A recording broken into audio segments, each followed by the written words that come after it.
Film की शुरुआत होती है जब धरती का माहौल इतना खराब हो चुका था कि एक नया बर्फ का युग शुरू हो गया। अब तो पूरा प्लेनेट बर्फ से ढका हुआ है और लोगों को जिंदा रहने के लिए जमीन के नीचे रहना पड़ता है। एक छोटी सी बस्ती में जहाँ लोग मुश्किल से जी रहे हैं, एक दिन अचानक अलार्म बजा। सब लोग घबरा गए जब चिल्लाते हुए आवाजें सुनाई दी। दो लोग जो इससे डर कर एक हॉलवे में दौड़ पड़े क्योंकि पीछे कुछ खतरनाक चीज थी। वो दोनों जल्दी से एक दरवाजे तक पहुंचे, पर अफसोस दरवाजा बंद था। उन दोनों के पास कोई और रास्ता नहीं था और जो चीज उनका पीछा कर रही थी उसने उन्हें मार दिया। अब एक दूसरी बस्ती में सैम बाहर सैटेलाइट एंटीना ठीक कर रहा है जब उसने देखा कुछ लोग बाहर आ रहे हैं। एक बीमार आदमी है जो शायद ठीक होने के लिए मेसन से थोड़ा और वक्त मांग रहा था, लेकिन मेसन को लगा कि वो लोग उस बीमार आदमी पर पहले ही बहुत सारी दवाई और खाना बर्बाद कर चुके हैं। वो उसकी बात सुनने के मूड में नहीं था और उसने अपनी गन निकाल ली। बीमार आदमी भीख मांग रहा था कि उसे एक और दिन दिया जाए, पर मेसन को कोई परवाह नहीं थी। सैम ने देखा कि बात बिगड़ रही है और उसने मेसन को रोका। उसने कहा कि बीमार लोगों को चुनने का हक है, या तो वो बाहर बर्फ में चला जाए या फिर गोली खाए। मेसन ने सैम की बात को नजरअंदाज किया और बीमार आदमी को मार दिया। उसने कहा कि ये सब उनकी बची खुची बस्ती के लिए जरूरी था। जब वो अंदर वापस आया तो पता चला कि ये लोग एक छोटी सी जगह में बंद हैं, जहां सामान बहुत कम है। पिछली बार जब इनका सर्दी से पाला पड़ा था तब उन्होंने एक हफ्ते के अंदर 20 लोगों को मार दिया। फिर उनके लीडर ब्रिग्स ने एक नया नियम बनाया, अगर कोई बीमार पड़ता है तो उसे अलग रखा जाएगा। अगर वो ठीक नहीं होता तो उसके पास दो ही रास्ते हैं, या तो गोली या फिर बर्फ में सर्दी से मरना। इस बस्ती के सभी लोग आपस में एक दूसरे का ख्याल रखते हैं, पर अब वो लोग उतने नहीं रहे जितने शुरू में थे और लोगों के बीच एक अफवाह है कि कहीं न कहीं एक ऐसी जगह है जहाँ गर्मी है। पर सैम को ये सब सच नहीं लगता और न ही ऐसी बातों पर यकीन है। एक दिन सैम ब्रिग्स के पास गया और उससे कहा कि मेसन ने नियम तोड़ा है। ब्रिग्स को ये बात पसंद नहीं आई, पर उसके पास एक और जरूरी काम था। वो सैम को लेकर कम्युनिकेशन रूम में गया जहां कूपर ने बताया कि कॉलोनी 5 से एक SOS मैसेज आया है, पर वहां से कोई जवाब नहीं आ रहा। ब्रिग्स ने जल्दी से एक इमरजेंसी मीटिंग बुलाई जो आधे घंटे में होने वाली थी। सैम इस बीच विक्टर के पास गया जो जानवरों का ख्याल रखता था। विक्टर के पास भी बुरी खबर थी, आखिरी बार पैदा हुए खरगोश सब मर गए हैं। अब बस 12 खरगोश बचे हैं और उनमें सिर्फ एक मादा है और उसके साथ बाकी खरगोश बच्चे पैदा नहीं कर रहे। ये सुन के सैम का दिल बैठ गया क्योंकि खाना और भी कम होने वाला था। इधर ब्रिग्स मेसन के पास गया और उसे उसके काम के लिए डांटा, पर मेसन अपने फैसले का पक्का था। उसने कहा कि जो लोग बाहर चले जाते हैं वो वापस आके उनका खाना चुरा सकते हैं। दूसरी तरफ सैम अपनी गर्लफ्रेंड काई के पास गया जो उसे खरगोशों का खाना देती है। फिर काई सैम को बताती है कि उसे लगता है कि कहीं बर्फ के नीचे मौसम बदलने वाली टेक्नोलॉजी छुपी है और वो अपने रेडर से उसे ढूंढने की कोशिश कर रही है। वो हमेशा उम्मीद रखती है लेकिन कभी हार नहीं मानती। सैम को उसकी ये बात पसंद तो थी, पर उसका ध्यान फिलहाल अभी मीटिंग की तरफ था। मीटिंग में डेक्स्टर अपनी बीवी को याद दिलाता है कि वो खांसी न करे। सैम जब उनके पास से गुजरा तो उसने देखा कि दोनों ठीक नहीं लग रहे। उसने उन्हें अपने कमरे में जाने को कहा, पर डेक्स्टर ने कहा कि वो बिल्कुल ठीक है। ब्रिग्स मीटिंग में आया और सबको कॉलोनी 5 के SOS के बारे में बताया। उसने कहा कि वो एक टीम लेकर वहां जाएगा ये देखने के क्या हुआ है। मेसन ने इस बात का विरोध किया, कहा कि इस मुश्किल घड़ी में न तो लोगों को खोना चाहिए न ही खाने को, पर ब्रिग्स ने उसकी बात नहीं सुनी। फिर ब्रिग्स ने डेक्स्टर को टीम में शामिल होने को कहा, पर सैम ने उसकी जगह खुद जाने की बात कही। उसने कहा कि डेक्स्टर को अपनी वाइफ के साथ रहना चाहिए। ग्रेडन भी वहां जाने को तैयार है। उसके बाप विक्टर के मना करने के बावजूद कॉलोनी 5 में जाने की टीम बन गई और ब्रिग्स ने काई को तब तक बस्ती का जिम्मा दिया जब तक वो वापस नहीं आते। अचानक डेक्स्टर की बीवी को छींक आई और सब लोग अपना मुंह ढक के पीछे हट गए। लोगों का डर साफ दिख रहा था क्योंकि सर्दी का मतलब मौत था। जल्दी से डेक्स्टर और उसकी बीवी को अलग कर दिया गया। मेसन फिर से शोर मचाने लगा, कहा कि उनका टेस्ट करना चाहिए और काई इतनी मजबूत लीडर नहीं है। ब्रिग्स ने उसे फिर डांटा और कहा कि जब तक वो वापस नहीं आता बीमार लोगों के बारे में कोई फैसला नहीं होगा। तेज तूफान के चलते एक छोटा बच्चा हवा की ऑपोजिट डायरेक्शन में जा रहा है। वो शॉक हो जाता है जब अपनी माँ की डेड बॉडी बर्फ में पड़ी देखता है। सैम इस डरावने ख्वाब से घबराकर उठ जाता है और काई सैम को तसल्ली देती है। वो उसे याद दिलाती है कि ये उसकी गलती नहीं थी। इस बात से सैम को राहत मिलती है क्योंकि सैम के दिल में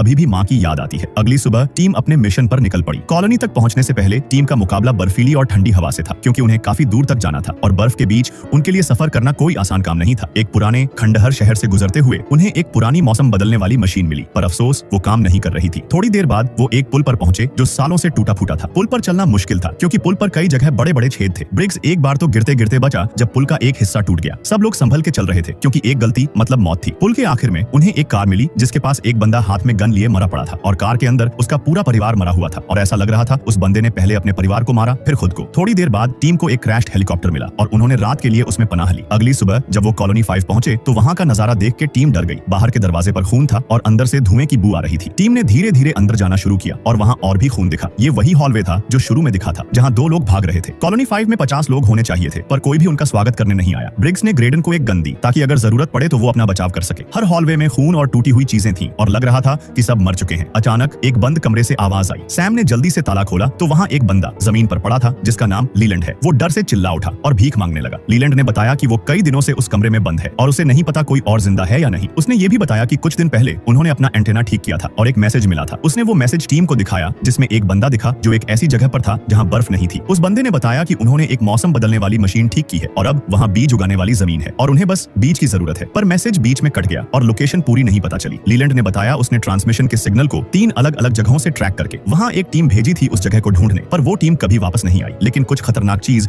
उनके पीछे वापस कॉलोनी तक आई, जिसने सबका ये हाल किया। सैम ने लीलैंड से कहा कि वो उसके मैप पर उस जगह को मार्क करे। ब्रिग्स ने कहा कि वो लीलैंड को अपने साथ वापस ले जाएंगे, पर लीलैंड इतना डरा हुआ था कि वो कमरे से बाहर नहीं निकलना चाहता था। उसने बताया कि जो आवाज उन्होंने सुनी वो उसकी नहीं थी। फिर टीम ने जल्दी से कमरे में जितना इंपॉर्टेंट सामान था उठाया और अपनी कॉलोनी से कांटेक्ट करने की कोशिश की, पर कोई जवाब नहीं मिला। आखिर में उन्होंने लीलैंड को छोड़ दिया क्योंकि वो नहीं आना चाहता था। फिर वो लोग आगे बढ़ने लगे। आगे बढ़ने के साथ साथ आवाजें और तेज होना शुरू हो गई। थोड़ी दूर चलने के बाद उन्होंने कुछ टॉर्च की रोशनी देखी। जब वो पास गए तो एक भयानक मंजर दिखा। मरे हुए लोगों के ढेर के बीच एक बंदा एक लाश को काट रहा था और दूसरे लोग उसका गोश्त खा रहे थे। ये देख के सैम, ब्रिग्स और ग्रेडन डर गए। अचानक वो बंदा जो लाश काट रहा था उसने उन्हें देखा और हमला करने के लिए भागा। सैम ने जल्दी से गोली चला दी और वो मर गया। पर गोली की आवाज से और भी लोग जो असल में कैनिबल्स थे उठ खड़े हुए। उनका लीडर चिल्ला उठा और सब उनके पीछे दौड़ पड़े। सैम ने लीडर के कान में गोली मारी और एक दूसरे कैनिबल को भी मार दिया, पर वो लोग इतने ज्यादा थे कि रुकना मुश्किल था। ब्रिग्स ने एक डायनामाइट का स्टिक फेंका ताकि उन्हें थोड़ा वक्त मिले। इस बीच ग्रेडन गलती से बाकी दोनों से अलग हो गया और कैनिबल्स ने उसे घेर लिया और मार दिया। ब्रिग्स और सैम ने वापस आकर उन कैनिबल्स को एक एक करके खत्म किया, पर जब उन्होंने ग्रेडन को देखा तो वो मर चुका था। ये देख के उन्हें रोना आया, पर ब्रिग्स और सैम के पास रोने का वक्त नहीं था। वो दोनों जल्दी से सीढ़ियां चढ़ने लगे ताकि कैनिबल से भाग सकें। सैम के पास अब गोलियां खत्म हो चुकी थीं। एक और कैनिबल उनके सामने आ गया। ब्रिग्स ने उससे लड़ना शुरू किया और बड़ी मुश्किल से उसे गोली मारी। दूसरे कैनिबल्स भी वहां पहुंच गए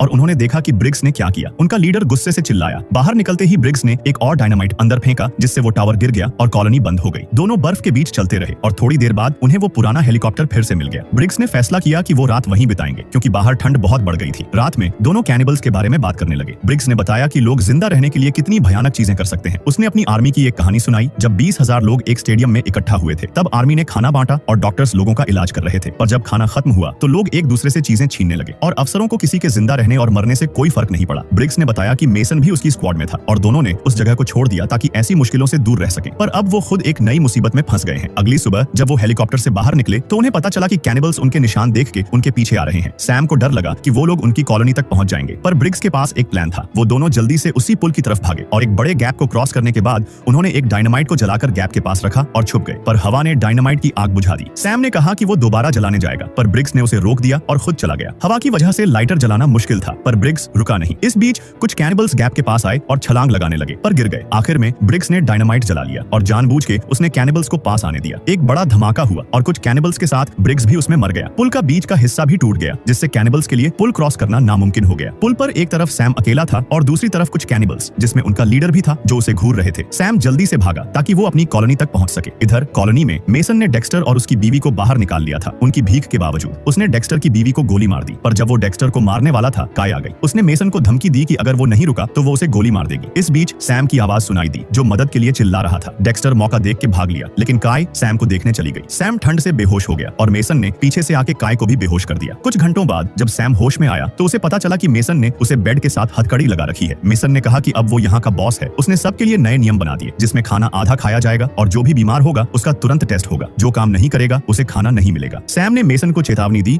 और कैनिबल्स के बारे में और उस जगह के बारे में सब कुछ बताया जो उसने वीडियो में देखी थी। पर मेसन को ये सब झूठ लगा और वो सबको वहाँ से लेकर चला गया। सबके जाने के बाद एक छोटा सा लड़का सैम के पास आया और चुपके से उसने हथकड़ी की चाबी उसे दी। बाहर मेसन और विक्टर नजर रखे हुए थे, लेकिन उन्हें कुछ नहीं दिखा। विक्टर ने कहा कि सैम झूठ नहीं बोलता और उन्हें तैयार रहना चाहिए। फिर वो सिक्योरिटी कैमरास चेक करने लगे, पर तभी एक आदमी ने बताया कि सैम भाग गया है। दूसरी तरफ सैम ने काय को ढूंढा जो एक कमरे में बंधी हुई थी। उसने जल्दी से काय को खोला। फिर दोनों काय के कंप्यूटर पर उस वार्म जगह की लोकेशन ढूंढने लगे। पहले तो कुछ नहीं मिला, पर थोड़ी देर बाद रेडर ने एक ऐसी जगह दिखाई जहां बर्फ नहीं थी। तब दोनों ने जल्दी से जितने हो सके उतने बीज अपने बैग्स में भरे। जब वो बाकी लोगों को वार्न करने जाने लगे, लेकिन मेसन और उसके आदमियों ने उन्हें रोक लिया और कहा कि अब वो बॉस है। तभी अचानक बाहर से एक जोर की आवाज आई। सब लोग सिक्योरिटी कैमरास के पास भागे और देखा कि कैनिबल्स दरवाजा तोड़ने की कोशिश कर रहे हैं। उनका लीडर डेक्स्टर का सिर उठा के धमकी दे रहा था और फिर उसने कैमरा तोड़ दिया। मेसन ने अब सैम की बात पर यकीन किया और जल्दी से हुक्म दिया, जो भी गोली चला सकता है उसे हथियार दो और बाकी लोग सेफ रूम में छुप जाओ। कूपर ने उन सभी लोगों को सेफ रूम की तरफ जाने को कहा जो लड़ नहीं सकते थे, और बाकी लोग जिनके पास गन थी हॉलवे में दरवाजा खुलने का इंतजार कर रहे थे। अचानक लाइट्स बंद हो गई और जब वापस आई तो दरवाजा खुल चुका था, पर किसी के अंदर आने का पता नहीं चला। अब अंदर से आवाजें आने लगी और एक कैनिबल कहीं से निकल के कूपर को मारने लगा। कूपर ने अपना बचाव किया, पर कैनिबल ने उसे मार दिया। लड़की ने जल्दी से सेफ रूम का दरवाजा बंद कर दिया, जिससे कैनिबल अंदर नहीं आ सका। एक दूसरे हॉलवे में एक लड़की अपनी छुपने की जगह ढूंढ रही थी, पर एक कैनिबल ने उसे देख लिया और मार दिया। मेसन और उसकी टीम को जल्द पता चल गया कैनिबल्स अंदर घुस चुके हैं, पर अब कुछ भी करना मुश्किल था क्योंकि दुश्मन हर तरफ से आ रहे थे। दोनों गैंग के बीच एक बड़ी लड़ाई शुरू हो गई, जिसमें दोनों तरफ के लोग मर रहे थे। जितने कैनिबल्स को वो मारते उतने और आ जाते। सैम और काय उनसे जान छुड़ाकर भाग निकले, पर विक्टर थक चुका था। उसने कैनिबल्स के लीडर का सामना किया, पर लीडर ने उसे मार दिया। इस बीच मेसन, जो जख्मी हो चुका था, एक सेफ रूम की तरफ भागा जहां कुछ और लोग छुप रहे थे। उसने अंदर आते ही दरवाजा बंद कर दिया, जिससे सैम और काय अंदर नहीं आ सके। एक कैनिबल उन्हें मारने आ रहा था, तभी किसी ने मेसन को धक्का दिया और सैम और काय को अंदर आने दिया। पर अफसोस कैनिबल भी उनके पीछे अंदर घुस गया। काय ने जल्दी से उसे गोली मार दी और दरवाजा जल्दी से बंद कर दिया। सभी कैनिबल्स दरवाजे तक आ पहुंचे। अब दरवाजा ज्यादा देर बंद नहीं रहने वाला था, क्योंकि कैनिबल्स ने उसे तोड़ना शुरू कर दिया। सैम ने जल्दी से एक सुरंग खोली और सबको उसमें से निकलने को कहा। मेसन ने कहा कि बाहर वो सब फ्रीज हो जाएंगे, पर कोई उसकी बात नहीं सुन रहा था। सब लोग सुरंग के रास्ते बाहर निकलने लगे और सैम ने जाते जाते मेसन को एक पिस्टल दी। अगले कुछ ही सेकंड्स में कैनिबल्स ने दरवाजा तोड़ दिया और मेसन पर हमला करने लगे। मेसन ने हमले से पहले ही गैस टैंक पर गोली मारी, जिससे एक बड़ा धमाका हुआ। सब कैनिबल्स मर गए सिवाय उनके लीडर के, जो सुरंग में घुस चुका था, और वो जल्द ही सैम के पास पहुंच गया। दोनों सुरंग के अंदर एक दूसरे से लड़ने लगे। लड़ते लड़ते सुरंग टूट गई और वो दोनों जानवरों के रूम में गिर गए। सैम के हाथ जो लगता वो लीडर को दे मारता, पर लीडर सैम से ज्यादा ताकतवर था। उसने एक ही बार में सैम को उठा के पटका और मारना शुरू कर दिया। सैम को एक मौका मिला जब उसने जमीन से बड़ा चाकू उठाया और लीडर पर वार किया। फिर सैम ने लोहे की रॉड से लीडर के थोबड़े का नक्शा बिगाड़ दिया। जब इससे सैम का मन नहीं भरा तो उसने लीडर का सिर काट दिया। फिर जब सैम बाहर निकलने लगा तो देखा हॉलवे में आग लग चुकी थी। बाहर काय और बचे हुए लोग सुरंग से निकल आए। सैम भी सुरंग से निकल आया। सब अपनी बस्ती को जलता हुआ देख रहे थे। सैम ने सबको कहा, अब हमें उस जगह को ढूंढना होगा जो वीडियो में दिखी थी। ये सुन के सब लोग बर्फ के बीच चलना शुरू कर देते हैं, इस उम्मीद के साथ कि वो जल्द ही उस जगह को ढूंढ लेंगे और फिल्म यहीं खत्म होती है। और याद रखो, जिंदगी कितनी भी कठिनाई दे, उम्मीद कभी खत्म नहीं होती।